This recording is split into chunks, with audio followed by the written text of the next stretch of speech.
Her husband abandoned her and their newborn twin girls in the hospital, all because they weren't boys. He called them useless and walked away without even looking at them. Years later, he pushed through a crowd, desperate to catch a glimpse of the same girls he once rejected. Keep watching. Every part of this story will touch your heart. Everything was once peaceful in the home of Mr. and Mrs. James. Laughter filled the small house and the couple were known as one of the happiest in their neighborhood. But things started to change the moment Ruth, his wife, got pregnant. At first, Mr. James was excited. He walked with pride and told everyone, "My wife is carrying a king." But soon, he began to reveal a side of him Ruth had never seen before. "Just make sure it's a boy," he would say to her belly. "I'm not ready to train a woman for another man." Ruth laughed the first time he said it, but the more he repeated it, the more it scared her. Each time she tried to say, "Boys or girls, children are a blessing," he would snap. "No, don't argue with me. If he's not a boy, don't expect me to raise them." Her heart sank. The pregnancy became stressful. She cried at night, praying that the babies would be a boy, just so she wouldn't be abandoned. But when labor came, it didn't bring joy. It brought fear. After long hours of pain, Ruth gave birth to twin girls. The moment the doctor placed the twin girls into Ruth's trembling arms, tears filled her eyes, not just from the pain of childbirth, but from fear of what her husband would say. Soon, Mr. James walked into the hospital room. He looked around, saw the two baby girls lying in a cot, swaddled in white. His face went blank, his jaw tightened.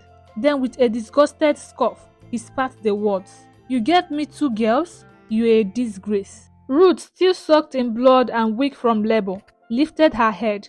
Her voice cracked as she spoke. "Please, they are your children.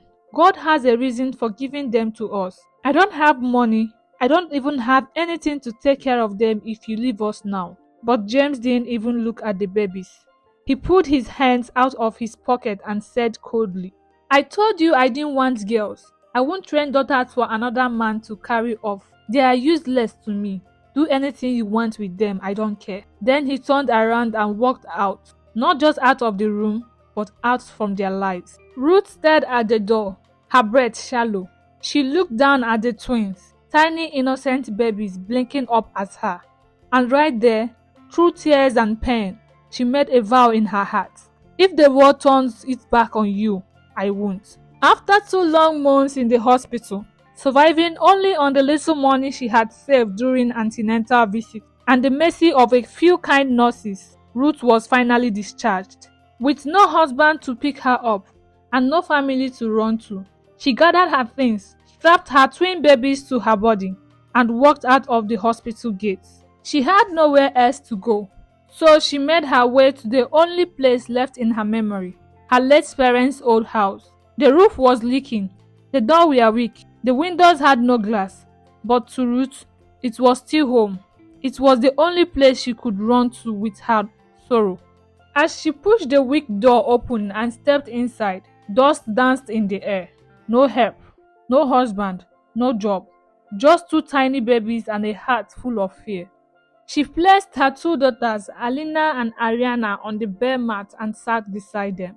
That night, as rain dripped through holes in the roof and soaked her wrapper, she clutched her babies and whispered, "You will not suffer forever.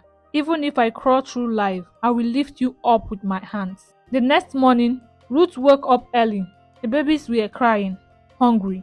She had no food.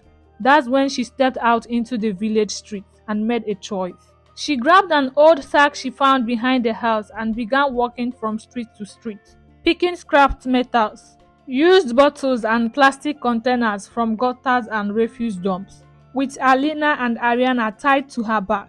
She carried the bag, dragging her dignity behind her like a heavy chain. Some people looked at her with pity. Some laughed and whispered, "This one na woman wey no fit born boy." But she never responded. She just kept walking, kept picking, and kept praying. Sometimes, after a whole day under the scorching sun, her hands covered in dirt, her clothes smelling of waste, she would sell the scrap and earn less than 500 naira. It wasn't enough for baby food, not even enough for pampers. On those days, Ruth would cook watery pap with no milk. She fed the baby spoon by spoon, whispering, "Forgive me, my angels, Mama is trying." Then she would drink water and sleep on an empty stomach. Years rolled by and the twins Alina and Ariana began school. Not private school, but a poor public school, where students shared books and sat on broken desks. Even with that, they always came first in class. By SS3, both girls were the pride of their school. They sat for WAEC and JAMB and scored higher than anyone expected. They were both offered scholarships to study medicine and surgery abroad, but the joy was short-lived.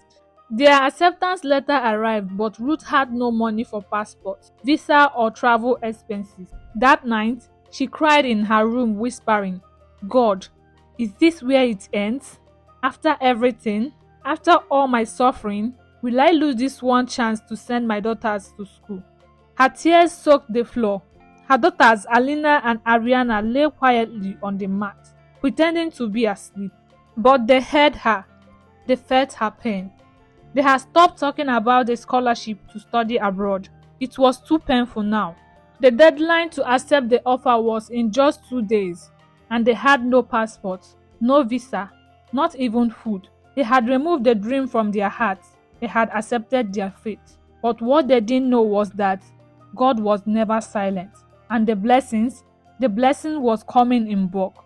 The next morning, Ruth and her daughters woke up early, like they always did. Alina packed the sack. Ariana carried a stick for turning trash. Ruth tied her wrapper and tightened her scarf. Their feet were dusty, their hands were tired, but their spirits still held on. They walked to the dump, a large smelly hill of garbage behind a mechanic workshop. It was a place they had searched hundreds of times, but today, something was different. As Ruth dug through the pile, searching for anything with weight, her hand brushed a shiny object under a broken tire. She paused. Something glittered under the fuse. She moved deeper, pushing aside scraps and soaked nylon.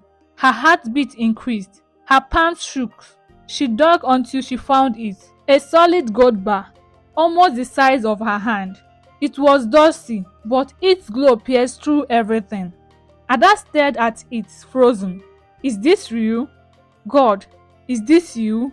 She looked around quickly, tucked it deeply inside her sack, and ran all the way home. Her daughters trailing behind her, confused and shouting, "Mama, wait!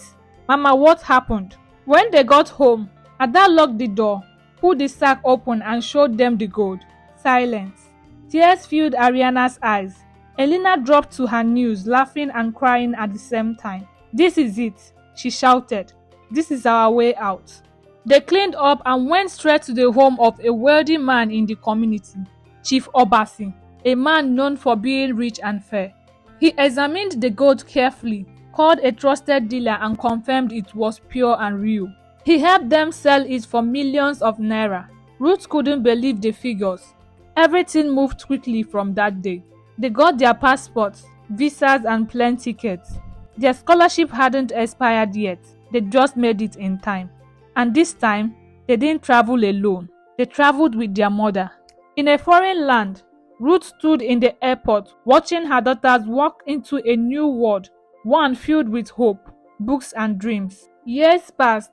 Alina and Ariana did not disappoint. They studied hard. They graduated with top honors in medicine and surgery. They invented health solutions, led research teams, and become symbols of hope for African girls everywhere. News about them traveled like wildfire. Twin doctors from Nigeria making global impact. Once called useless, now called great. The president of their host country invited them to the State House. News outlets all over the world covered their story. And back home in Nigeria, people were glued to their TV screens. When the government announced that the twin doctors would be returning to Nigeria, the nation stood still. A grand welcome ceremony was planned at the National Stadium. The president, governors, first lady, and even international reporters were present. Radio stations talked about it.